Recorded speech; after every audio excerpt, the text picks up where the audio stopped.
arrête de sous-exister, nouvel épisode. Pour commencer ce podcast, je voudrais dire que je reçois de plus en plus de messages de gens qui me témoignent, qui sont inspirés par le podcast, que ça leur apporte de la valeur, qu'ils l'écoutent certains tous les matins. Et donc je voulais juste vous remercier pour votre écoute, pour votre confiance et recevoir des messages comme ça en me disant juste écoute Charles, je t'envoie juste un message pour te dire que le podcast il m'inspire de fou. C'est un peu la récompense, une des récompenses quand tu fais tout ça. Voilà. Aujourd'hui, on va parler de, si tu suis ce que je fais, tu sais que je parle souvent d'alchimiste, tu sais que je parle souvent de transformer les crises en opportunités, ou même si c'est pas forcément des crises, mais de transformer les événements de ta vie qui, à première vue, peuvent paraître négatifs et ne comporter aucune chose positive, réussir à transformer ça en opportunité de grandir. Et ce matin, je me suis réveillé et au moment de partir prendre ma voiture pour aller à mon bureau, pour aller travailler, j'avais une journée très chargée en perspective. Impossible de trouver mes clés de voiture.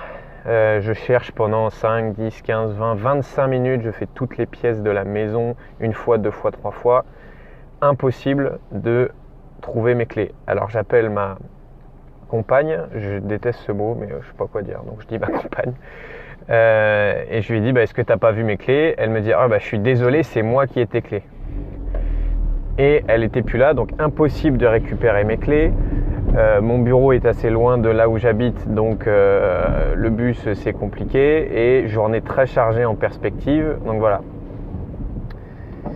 Et du coup là sur le moment très très énervé, en colère, mais pourquoi elle a pris mes clés, mais comment je vais faire pour travailler, mais machin.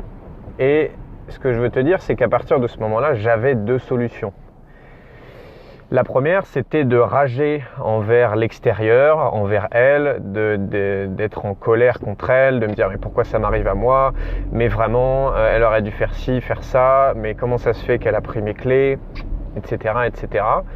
Et du coup, ruminer, rester plusieurs heures, voire toute la journée dans un état émotionnel pourri, sous prétexte qu'il m'était arrivé cet événement-là, que cet événement était négatif, qu'il allait m'empêcher d'aller travailler, qu'il allait m'empêcher de faire ce que j'avais prévu de faire dans le timing que j'avais prévu, et que cet événement était négatif, et que donc je maintenais un état interne pourri de colère, de frustration, de blâme, de tout ce que tu veux. Donc ça, c'était pilule bleue, option A. Et option B, pilule rouge. L'option que j'ai choisie, c'est de me poser la question, qu'est-ce que je gagne à ce qui m'arrive ça? Alors tu vas dire, mais Charles, c'est quoi cette question? Qu'est-ce que tu gagnes à ne pas avoir tes clés et à ne pas pouvoir aller travailler?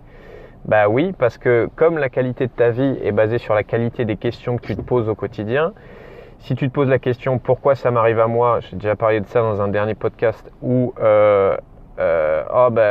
pourquoi elle a fait ci, pourquoi elle a fait ça, il aurait dû faire ci, il aurait dû faire ça. Tu n'expérimentes pas les mêmes résultats. Je parle super vite dans ce podcast, je vais ralentir un peu.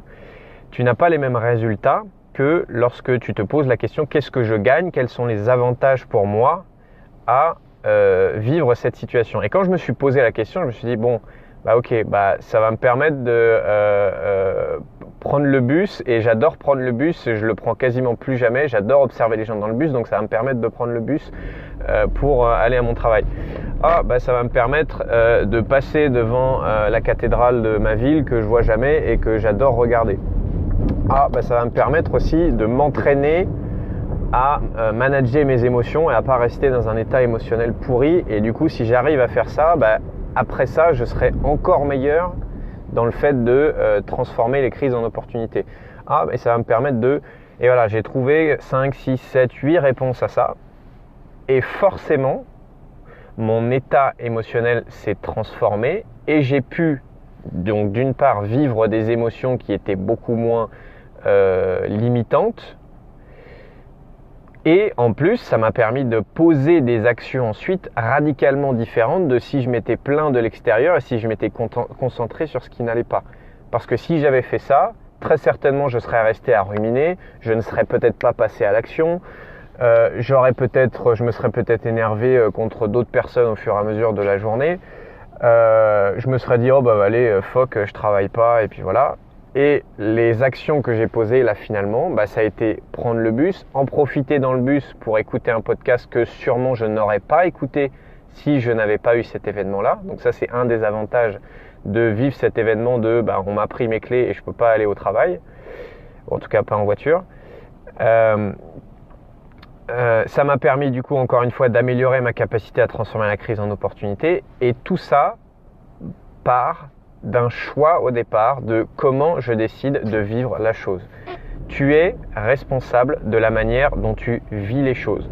L'extérieur n'a pas le pouvoir sur ton intérieur, ou du moins tu peux reprendre le pouvoir de ton état interne. Ton état interne, c'est toi qui le décides. Si tu décides de vivre une situation de manière triste, c'est toi qui l'as décidé. Si tu décides de la vivre de manière joyeuse, c'est toi qui l'as décidé. De manière frustrée, c'est toi qui l'as décidé.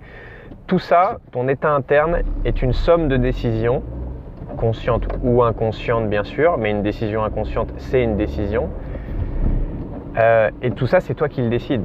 Alors je ne te dis pas que ça a mis un quart de seconde pour moi. Et oui, j'ai été énervé, oui, je me suis même énervé contre elle. Oui, j'ai ruminé pendant 5 minutes dans mon coin à me dire « Oh mais putain, mais c'est pas possible, mais machin ».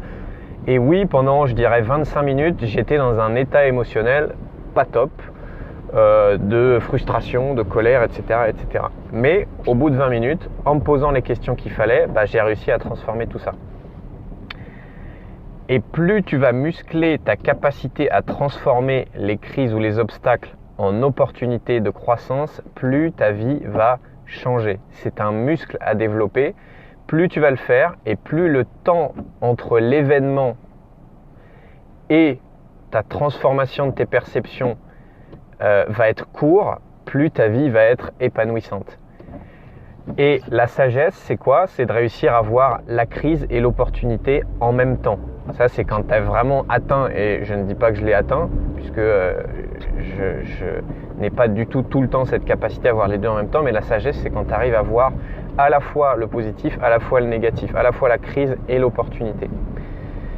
Voilà, j'espère que cette histoire de clé a piqué ta curiosité et t'a fait réfléchir sur la manière de percevoir les choses et de transformer les événements. Si c'est le cas, n'hésite pas à mettre un commentaire, c'est un peu le paiement, on va dire, pour ce podcast. Si et seulement si ça t'a inspiré, de poser une question, de mettre ce que tu en as pensé, de juste mettre un j'aime. Ça ne te coûte pas grand chose, mais plus tu vas mettre des j'aime, plus c'est vous qui allez faire vivre ce podcast en fait. Et plus vous allez réagir à ce podcast, plus ça va toucher d'autres personnes, et plus ces personnes-là vont être impactées par ce que je fais aussi. Merci encore pour votre confiance et tous les messages que je reçois, et je vous dis à bientôt. PS, un autre point positif que cet événement a priori négatif m'a amené, c'est tout simplement que j'ai pu enregistrer ce podcast et certainement impacter les personnes qui vont l'écouter.